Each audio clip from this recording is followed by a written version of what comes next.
ஒரு படத்துல ஒரு ஸ்கேம் இருக்கலாம், 2 ஸ்கேம் இருக்கலாம், அதுக்குன்னு இவ்வளோ ஸ்கேமா?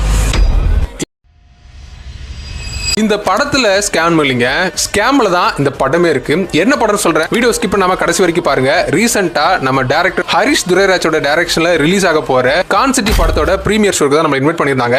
இந்த படம் எப்படி இருக்குன்றதா இந்த வீடியோல பார்க்க போறோம். படத்தை பொறுத்த வரைக்கும் பாத்தீங்கன்னா இந்த படத்துல வர்ற ஹீரோவோட ஸ்டோரி உங்கள நிறைய பேருக்கு கனெக்ட் ஆகுங்க. ஏன்னா நம்ம ஹீரோ எக்கச்சக்கமான கடனை வாங்கி, லோக்கல் ஃபைனான்ஸ், ஆன்லைன் ஃபைனான்ஸ் எல்லாத்துலயும் கடனை வாங்கி கட்டுறதுக்கு ரொம்ப அவஸ்தப்படுறாரு. அர்ஜென்ட்டான ஒரு பண தேவை இருக்கு. இதே மாதிரி யோகி பாபுக்கும் அவங்க அம்மா வடிவுக்கரசிக்கும் ஒரு அர்ஜென்ட் பண தேவை இருக்கு. இவங்க ஆளாளுக்கு ஒரு ஸ்கேம் ஒன்று பண்றாங்க.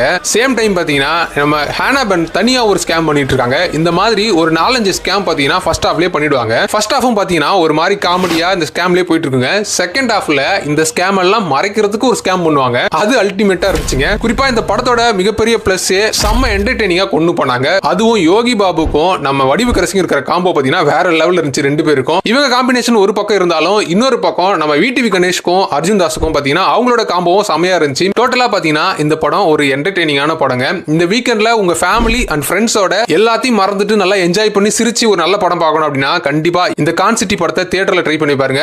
நான் தான் இருக்கிறேன் இல்ல, நான் பாத்துக்கிறேன்டா. இதுவும் ஃபேமிலியோட போனீங்கன்னா செம்மையா என்ஜாய் பண்ணலாங்க. என்னது ருக்மணியா? இல்ல பத்மினி.